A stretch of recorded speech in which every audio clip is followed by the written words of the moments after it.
Okay, so, when you hear Cleopatra, what comes to mind? Probably Elizabeth Taylor in that Mm. movie. But what if I told you that? Like, Cleopatra's story didn't end with her death. Like, her daughter, Cleopatra Selene, went on to, like, deal with all the Roman politics. Yes. And she carved out her own kingdom, and she even kept her family's legacy alive in subtle ways. That's a story worth exploring, don't you think? Yeah, yeah. And it's really amazing how history often focuses on like the big downfall. Like Cleopatra's a seventh, but those stories about like resilience, like Selene, they're really interesting too. They make us rethink this whole period and the women who had an impact. Absolutely. And we're going to use, we've got Dr. Jane Drocotte's biography. It's called Cleopatra's Daughter, Yeah. Egyptian Princess, Roman Prisoner, African Queen. And we've also got a great interview with her from the Ancients podcast. Yeah. And we're gonna use those to kind of uncover Celine's story. So, to get started, let's go back to 40 BCE. Cleopatra the Seventh and Mark Antony, they had this like legendary meeting in Tarsus. Can like picture that? Two of the most powerful figures just meeting for the first time. I bet there were some sparks. And from this like crazy romance, Cleopatra Selene is born. Yeah, yeah. It's so important to think about like the historical context here. You've got like the Roman Republic is in turmoil, Yeah. and Antony and Cleopatra, they represent a big power shift in the Mediterranean. Yeah. Their alliance, it like challenged the very core of Roman power. Yeah. So little Selene, she grows up in this like pressure cooker of politics and power struggles, right? So what was her childhood like? Well, the thing is, details about Celine's early life are pretty scarce, but we do know that she was part of the donations of Alexandria in 34 BCE. And why was this important, you ask? Well, during this event, Antony basically declared Cleopatra and all of her children, he said, "You are the rulers of these huge territories." And this was a really bold move. He was basically ignoring the traditional Roman power structures, right? What, so he just like gave away all this land like it was nothing. Like why was Rome so upset about that? Well, the Romans, they saw this as Antony like aligning himself with Cleopatra. He was acting more like a king, like a Hellenistic king instead of a Roman general. The Ptolemies, they'd been ruling Egypt for centuries and they often had like sibling marriages to keep the power in the family. And during this event, it seemed like Antony was kind of supporting this practice, suggesting, maybe Selene should marry her brother Caesarion. Oh, can you imagine the scandal? It's like a soap opera, but Yeah. with real political consequences. Okay. So were they actually going to rule Egypt together? What happened? Well, history had other plans. You see, the Battle of Actium in 31 BCE, that changed everything. It was a naval battle. Antony and Cleopatra were defeated by Octavian, who later became like the first Roman emperor, Augustus. Okay, so this battle is a major turning point. So what does this mean for Selene? Her whole world is turned upside down. Imagine being an Egyptian princess, used to luxury and power, and then all of a sudden you're a captive in Rome. Her parents are defeated. Egypt is taken over by Rome, and she and her siblings are brought to Rome like as prisoners of war. That is a pretty drastic change. But Yeah. but they weren't like thrown in a dungeon or anything. What happened to them in Rome? Well, Octavian, he was their captor, but he made a strategic decision. He brought Selene and her brothers into his own house. And it was a way to like keep an eye on them, but also maybe to kind of shape how they saw the world, right? They got a Roman education, learned the language, the customs, the whole political scene. So it was like going from one palace to another, but like under totally different circumstances. They're immersed in Roman culture, but is there any evidence that Selene like resisted this or tried to hold on to her Egyptian heritage? That's where things get really interesting. You see, it's during this time in Rome that Selene meets another young royal who had also lost his kingdom to Rome, Juba II, the former king of Numidia. Oh, so they both knew what it was like to have their world turned upside down. Exactly. Both of them royalty, both stripped of their kingdoms, both forced to like adapt to Roman culture. And this shared experience, it probably created a strong bond between them. I bet Octavian saw an opportunity here. You got it. Octavian, a master strategist, he arranged for Selene and Juba to get married. Really smart political move. He solved the problem of what to do with these two potentially troublesome royals. And at the same time, he secured Roman control over a really strategically important region, Mauritania. Wait, Mauritania.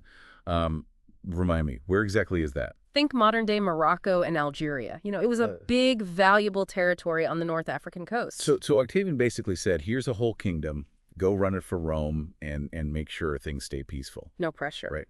So what did Selene and Juba, what did they do with this opportunity? They really stepped up. Selene and Juba didn't just rule Mauritania, they like transformed it. They set up two capitals, and one of them, Ayoul, they renamed it Caesarea to honor Augustus, and it became like a showcase city, like Alexandria, but on the African coast. They built lighthouses, palaces, theaters, all the things that show, a powerful, sophisticated kingdom. Wow. So they weren't like content to just, play it safe. They really went all in, making Mauritania their own. But were they just trying to impress Rome? Or was there something more to their vision? That's where Dr. Drecot's work is so helpful. Like the archaeology, it paints a really fascinating picture. On the surface, you see Roman architecture, like triumphal arches, basilicas, very, very Roman. But when you look closer, you start to see these Egyptian influences woven into the fabric of their kingdom. Okay. Like, give me some examples. What kind of Egyptian influences are we talking about? Well, in Volubilis, one of their capital cities, you find temples dedicated to Egyptian gods like Isis and Osiris right there next to those Roman structures. It's like a visual representation of this cultural fusion they were creating. So it's not just like Rome just dominating and wiping out the existing culture. No, not at all. It's much more nuanced. You've got like statues of Egyptian gods right alongside Roman emperors, mosaics with scenes from Egyptian mythology, and there's even evidence that Egyptian religious practices were part of Mauritanian society. You even find temples dedicated to Isis that attracted people from all walks of life, not just people of Egyptian descent. That's incredible. It seems like they genuinely, they were interested in and respected Egyptian culture, not just Selene holding on to her heritage. But how much of this was Selene's doing versus Juba's? Were they both equally invested in this cultural blend? It's hard to say for sure because the sources are limited and ancient writers, they tended to focus on the male rulers. However, we can look for clues. Juba was a scholar. He wrote a lot about Roman history and he campaigned with Roman generals. His interests seemed to be more aligned with Roman culture. So he was like a very Romanized king. Yeah. And maybe Selene was the one pushing for the Egyptian elements. Yeah, that's a possible interpretation. Remember those coins we talked about? Juba's coins, they show him in traditional Roman style.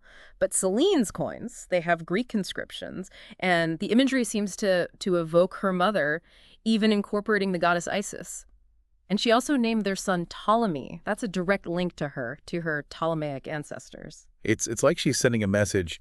I may be a queen in a Roman client kingdom, but I haven't forgotten where I come from. It's a subtle way to assert her heritage, keep that legacy alive. Do you think she was aware of how Rome might see this? It's impossible to know for sure, but she probably wasn't naive about Roman politics. She grew up in that world. It was like walking a tightrope, balancing her loyalty to Rome with her desire to honor her heritage. It shows her intelligence and her political skill. It makes you wonder what it was like to live in Mauritania under their rule. It sounds like a real melting pot of cultures. That's a great way to put it. And this cultural fusion, it probably helped to make Mauritania stable and prosperous. Imagine, living in a place where you've got Roman engineering, Roman infrastructure, and then you've got the intellectual and artistic traditions of Alexandria. That's the world Selene and Juba helped to create. It's amazing to think how her determination to keep her family's legacy alive, shaped an entire kingdom. But her story, it doesn't end there, right? There's a whole other chapter that takes us deeper into the world of Roman emperors and their often ruthless power struggles. What happens next? So we've got Selene and Juba ruling Mauritania, blending cultures, building cities, and it seems like they're keeping Rome happy, right? But you mentioned like a darker chapter coming up. What happens to disrupt this successful reign? Well, like we talked about before, they named their son Ptolemy. A powerful statement linking him back to the Ptolemaic dynasty. But this choice, it might have had some unintended consequences. Yeah. You're saying, like, naming their son Ptolemy, that could have backfired. How so? Well, let's think about, the political situation in Rome. Octavian, he's Emperor Augustus now, and he'd spent years solidifying his power, after all those civil wars. He wasn't exactly known for tolerating, any threats to his authority. Yeah, that's putting it mildly. So how would Augustus, or any Roman emperor for that matter, how would they see this seemingly harmless thing, naming their son Ptolemy? The name Ptolemy, it carried a lot of baggage. Remember Cleopatra the Seventh, the Romans, they saw her as this powerful, seductive figure who almost brought down the Republic with Mark Antony. The name itself, it might have brought back those anxieties, even though Selene and Juba, they were clearly loyal to Rome. I see, I see. Even though it had been decades, the shadow of Cleopatra and Mark Antony was still there. But Augustus, he didn't do anything against Selene and Juba, did he? No. Augustus seemed fine with letting them rule Mauritania, but things changed a lot when Caligula became emperor, the third Roman emperor. Oh, Caligula. He was a totally different character. Yeah, Caligula, he was known for being paranoid, cruel, and just unpredictable. He saw enemies everywhere, and he didn't hesitate to act, often brutally, to get rid of any threats, real or imagined. And sadly, it seems that Ptolemy, who was the king of Mauritania now, after his father died, he became one of those perceived threats. Why Ptolemy? He was, from what we've talked about, a successful ruler. He didn't seem to be a threat to Rome. Why was Caligula suspicious of him? Well, the sources, they don't really give us specifics, which is frustrating. Some historians, they think that Caligula saw Ptolemy as a potential rival, maybe even a figurehead for people who missed the Ptolemaic dynasty. Others think it was just, Caligula's paranoia and his need to show everyone who was in charge. So even though Ptolemy hadn't done anything to provoke him, Caligula decided to get rid of him, just in case. What a tragedy. What happened to Selene after this? That's one of the big mysteries about Selene's life. The historical record, it just goes silent after Ptolemy's execution. We don't know when she died or how she died or what happened to her in those last years. It's like history wanted to protect her from any more scrutiny, leaving that last chapter unwritten. Yeah, it reminds us that even for someone as influential as Selene, the historical record can be, incomplete. But even though we don't know much about those later years, her legacy, it lives on. Absolutely. Her story is so much more than just being Cleopatra's daughter. She was a queen, a builder, a diplomat, a cultural bridge builder. And she navigated the dangerous world of Roman politics with incredible resilience. Yeah, her life, it makes us look beyond those traditional narratives of ancient history. It reminds us that history is shaped by individuals, often women, whose stories are forgotten or overshadowed. Yeah. Cleopatra Selene's story, it deserves to be told. It definitely does. Well, we've covered a lot of ground in this deep dive. From Selene's, her crazy childhood in the middle of all these Roman power struggles to her amazing reign in Mauritania. It's been a fascinating journey. It's a story that really challenges how we think about Roman history and the role that women played in shaping the ancient world. Exactly. And it leaves us with a lot to think about. If you're interested in learning more about Cleopatra Selene's story, we really recommend Dr. Jane Drycott's biography, Cleopatra's Daughter, and the Ancients podcast episode. It has some great insights from her. They really go deep into this amazing woman's life. And here's a final thought for you to ponder. How might our understanding of ancient history, especially the Roman Empire, how might it be different if Cleopatra Selene's story was as well known as her mother's? What would it mean to see history through the lens of her experiences and her accomplishments? That's something to think about. It really is.